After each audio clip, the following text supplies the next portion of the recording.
until April 12th, I'm offering the Spring Cleaning Tarot reading. It is a 7-card spread that will come to you as a private 20-minute YouTube video, just like the one that you're watching here. It will be at least 20 minutes long.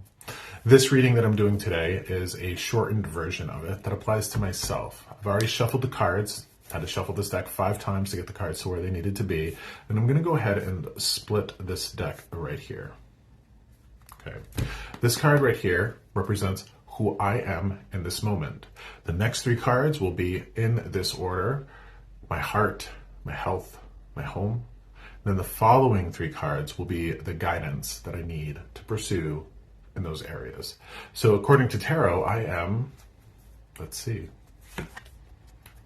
Death. I love this. Now, Death is a card of transformation and change. And I'm actually in a part of my life right now where Isaac, my husband, and I, we are absolutely changing up what we're doing with our life. My husband's got some exciting plans in the future. I'm shifting and doing things in a different way. But it is very much a fundamental place where we are at a place of change. For myself, I am at a deep place of transformation. And I always end up this way right around the spring equinox, which is coming up on March 19th. So for here right now, there's change, there's transformation. And I appreciate this card. This is actually one of my favorite cards in tarot because it never means physical death. It means transformation and change, and ultimately rebirth. That fits exactly in with where I'm at right now. I'm actually working on a website redesign, looking at shifting up some of my services. I'm just in this kind of spring cleaning place. This is an appropriate card for me. Now, for folks that aren't familiar with tarot, they might see this card and get a little afraid. And I understand that. Nobody likes the idea of the Grim Reaper. But I think death is our friend. You know, think of all the ticks and all the nasty critters out there. Mosquitoes, if you will. Imagine if they just didn't die, how many there would be in this world. So I always appreciate death, and I always appreciate being reborn into a better, brighter, stronger version of myself. And that's what I look forward to whenever this process comes about. Let's take a look here at where my heart is, my emotional health. So I'm the magician. Okay, in regards to emotions, in regards to my heart. Now, this is a card of alchemy. This is a card of creating. And what I do, and I'm very lucky to have the spiritual path that I have, is that whenever I deal with heavy emotions, I don't want those to poison the people that I love. So I'm always trying to transform it. Let's say that if I have anger, let's say if I'm dealing with the emotion of anger, I'm of the opinion that if I can learn from anger, and that anger is motivating me toward or away from something, I will learn from that. But if I'm experiencing anger, I don't want it to fester. I transform it. And why do I transform anger? So it doesn't poison my loved ones. I don't want my well-being to be diminished, because if my well-being is diminished, then the people who love me's well-being is diminished. My suffering is theirs. So this makes absolute sense with where I'm at with my heart, because change is inevitable, death is inevitable. Sour or conventionally negative emotions are inevitable, but I don't see any emotions as negative because they all serve us in some way. We just have to understand that emotions are either a poison or a medicine. The magician is kind of figuring that out. So I really appreciate that for where my heart is at. Let's take a look at what tarot has to say about my physical body. Page of Pentacles. This is absolutely spot on for me. So the Pentacles represent the earth element, which represent our body. And I'm in a place of study, working with a nutritionist, working with, the idea of different types of calories, micronutrients, macronutrients, all of that for my general health and well-being, so I can be around for as long as possible. That's what this is. This is the card of the student. See the focus that he has? And I also like this position that he's raised that pentacle up to, because that shows how much he cares about that. I call my body my holy vessel. My holy vessel. I don't hate this, and I'm not going to buy into any of the programming that modern culture would tell me is wrong with my body. I understand what capitalism and advertising and all of that is trying to do with pretty much anybody that's exposed to them, make you hate yourself so you can spend more money on diets, fads, clothes, take care of all that stuff, when I refuse to spend my life hating or disliking the sacred vessel that I have here to get through this world with.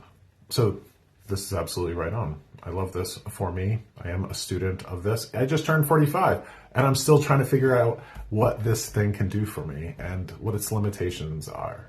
So let's now take a look at my home. The Knight of Cups. Okay. So a funny thing, my son and his girlfriend live with my husband and I. We've got a big farmhouse. There's plenty of room for them. And I had a dream, because my son's 20, almost 21. I had a dream a couple months ago with the grandmother that I never met. So I had my mom's mom that I met and got a chance to know and love. My dad's mom, I never got a chance to know her. She passed when I was 2. But in that dream, she came to me and she handed me these donuts. She was known for baking. She gave me these donuts and I had them in a bag, like a plastic grocery bag, and I had to bring them somewhere. And I get to this place and like I'm climbing up with this bag of donuts and I hand the donuts to my kiddo and he rips them and the donuts fall everywhere.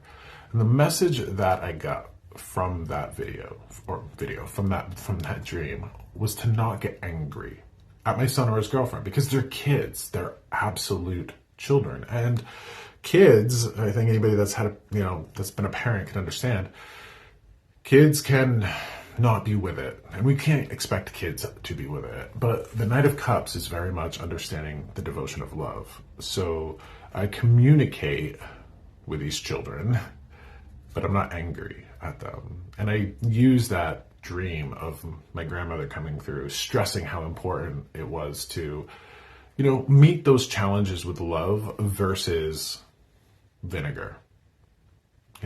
Honey versus vinegar, flies and all that. So this is absolutely it. We are devoted to love in my house. That's what this card is, the Knight of Cups, the person who's devoted to love. Now let's take a look at the medicine, because the next card, in terms of where my heart is, my heart's the Magician. Tarot thinks I need to be the Hermit. Now, that absolutely tracks, because I do struggle with the amount of weight that my path gives me. And I love what I do so much, so much. I also understand that it's hard. I deal with a lot of grief, I deal with a lot of pain, and I try to help people walk through it as much as I'm able, as much as I can. But this card right here, the Hermit, if I see this as medicine, if I see this as guidance, there is a level of experience that this person has to go through. And what I see with the Hermit is, they stand on top of the cold, snowy mountain of intellect, yes, but they're also a person who's experienced a whole lot. And because of that experience, they have their wisdom to share. So holding that lamp of light out. And that's something that I try to do every day as much as I can to, honor and acknowledge that, yeah, I've been through it, but I've been through it. And maybe I've learned a few things along the way that could, might help some other people. Let's take a look at the advice for my body. What do I want out of this world? That's the Two of Wands. This is focused energy. Do you know the wands are passion and focus? And this person is looking at that. Look at that globe. This person is like, what do I want out of this world? What do I am going to create? I am a firm believer that our belief systems do inform how we create reality. If I believe that no relationship is ever going to work out for me, no relationship will ever work out for me. It's our power of belief. Now, the belief that I have around my body is incredible. I got to believe it's healthy. I got to believe it's sacred, or I'm going to treat it in the opposite direction. So I love that. Okay, 30 seconds for the advice for my home. We got to go our own way.